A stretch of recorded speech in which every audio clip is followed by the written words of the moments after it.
Hello everybody and back to another Commander game. This time I am playing an Oloro deck versus Erebos, which is usually some kind of just mono black control and draw a bunch of cards off his ability and stuff when you got nothing else to do. So this hand isn't super exciting, but we keep it. It's got lots of mana.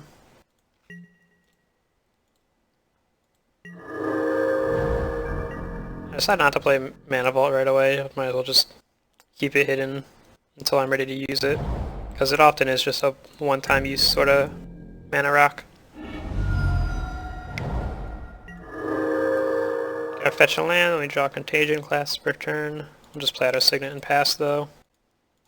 As long as he's not doing anything, we'll just ramp, because we are definitely a control deck in this matchup.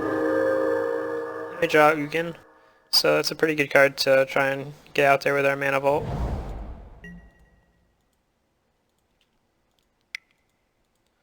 In the very near future too. So he plays out Phyrexian Crusader, which is, I mean, not terrible. Well, alright, it's pretty terrible. But it has protection from white, which is one of my colors, if that's ever relevant. So obviously I don't bother countering that. And then we draw a land. Just play out Contagion Clasp and throw a -1/-1 counter on that, because why not?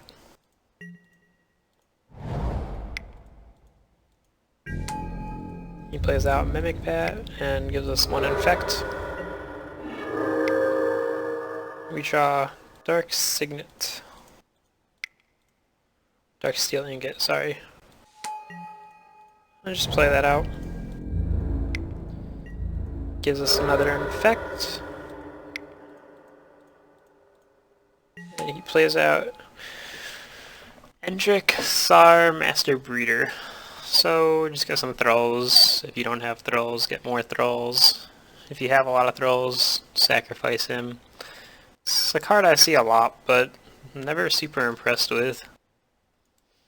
So, no countering. Now we draw Obnixilis, so another pretty good Planeswalker if nothing else is going on.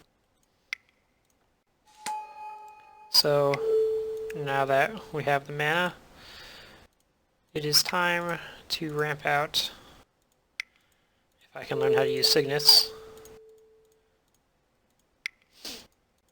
Ramp Ugin out there, and we get to just clear his board with the -X ability. Pass the turn back.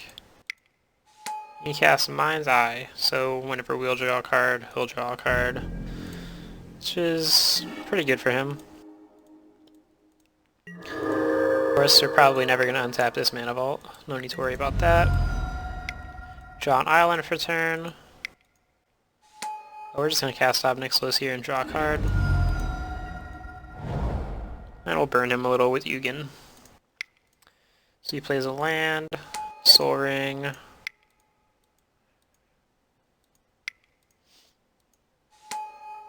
Loxodon Warhammer, which is an interesting card in that deck. I'm really curious what he's trying to do, because he has like one dirty little infect guy, a Loxodon Warhammer, and Erebos. Like, I don't even know what this deck is, but okay.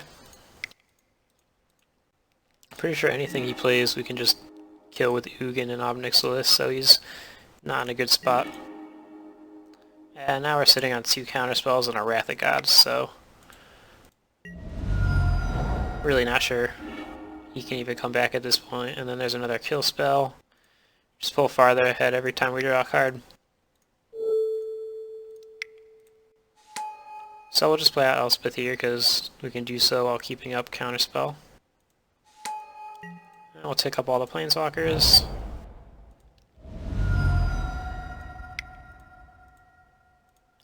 We'll draw some cards off Erebos. So there's sort of the plus side of that commander, is you could just refill your hand pretty quickly, but when you're under pressure, it's hard.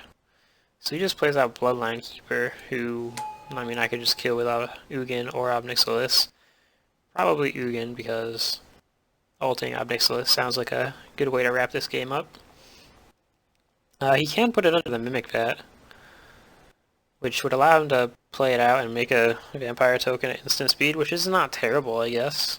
I mean, 3 mana, I get a 2/2 flyer.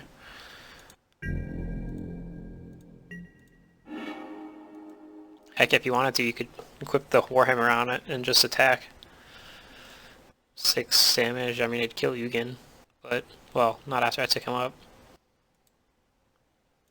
Of course, we are not going to pay for Mana Vault, and we draw a Consecrated Sphinx. Obviously, some more great card draw. Kind of silly when he has a Mind's Eye going, but it'd be pretty funny with Ob Nicholas's ultimate, which I'm probably going to use. I could use a Contagion Clasp here, take up the loyalty of all the Planeswalkers with the Proliferate ability, and then ult Ob Nicholas and not lose him.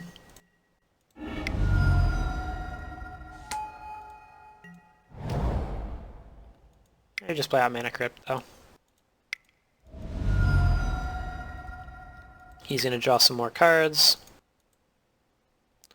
A Sword of Body and Mind. I'm not particularly scared of it, but at this point, I just cast Surrender Silent and he has to pass with 7 cards in his hand. He can't really do anything. And next turn I get to do some good things with some Planeswalkers over here. So I bump up all their loyalty.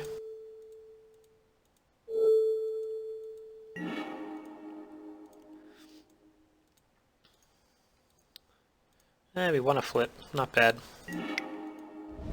So he's going to draw a card off his Mind's Eye. Just burn him with Ugin.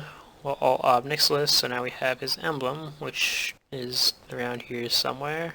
Oh, yep, on his side of the board. So whenever a player, which means him or me, draws a card, he's going to lose 2 life. So makes his Mind's Eye a lot worse, and I mean, I'm drawing at least 2 cards a turn here. If I get Consecrated Sphinx out, it'll kill him really fast, especially when I'm attacking with this 4/4 flying token every turn due to Elspeth. Plus I'm burning him for 3 every turn, so the game should wrap up pretty quickly now. Unless he could somehow find an answer to this board. So I'll play out the land and pass. And I'll just play out a Vampire Nighthawk, which is incredibly unexciting. Still have no idea what this deck is trying to do. Like, I mean, if you're playing some of these cards, it just feels budgety, but then you have like a sword. Maybe swords are super cheap online, I don't really know. But yeah, still, it was a fun game, got to go off with a bunch of Planeswalkers. Oh, he just got Erebos into a creature, so can attack here for a good amount of damage. Surprised he didn't try and like equip Warhammer or something, but I guess he just has other stuff he wants to do. I just let him hit. It wasn't really a big deal. I think he was just knocking Elspeth down. I had the option to Hero's Downfall one of these creatures and turn off its loyalty, but I'm not really planning on ulting this Elspeth anytime soon, so might as well save the kill spell. And I'll just proliferate all the Planeswalkers, just for fun at this point. I'm not really planning on down-ticking any for the rest of the game. Although here I could proliferate again and then down-tick Ob Nicholas to kill one of these guys and get rid of his loyalty without even having to use a spell. And Ancient Tomb helps with that. So I play out Consecrated Sphinx, just kill him faster with all the card drawing. Burn him for 3.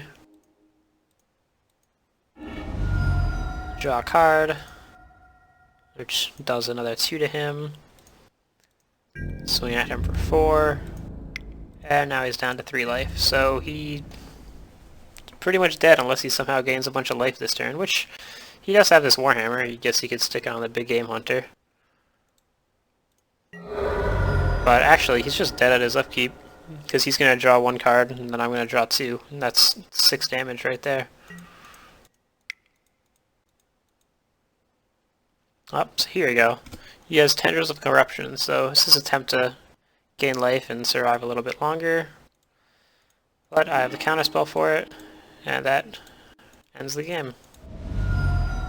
So there you go. It's a fun new deck I put together. It's pretty much just Esper control. some planeswalkers as finishers, and a couple creatures like this here that I could drop turn 1 and 2. Like I think I have a Sarah Ascendant and a Johnny's Pridemate, which aren't even... I mean, Sarah Ascendant's pretty good, and this guy's pretty good. A Johnny Pridemate's a little bit weaker. But they're kind of just there in case I have them in my opening hand, get them out on turn 2, turn 3, and just get a bunch of free damage in early before they can develop their board. That's the idea. They could easily just be cut. Yeah, aside from that, it's pretty much just lots of 1-for-1 removal, a good amount of unconditional removal, a couple counterspells, not a ton, and then planeswalkers and mana rocks. A couple proliferate effects, probably more than I need, and 1 or 2 value creatures like Consecrated Sphinx. I don't even think I have many of those though. And yeah, hope you guys enjoy. I'll probably have some more videos up with this deck in the near future, and I'll see you guys next time. Bye.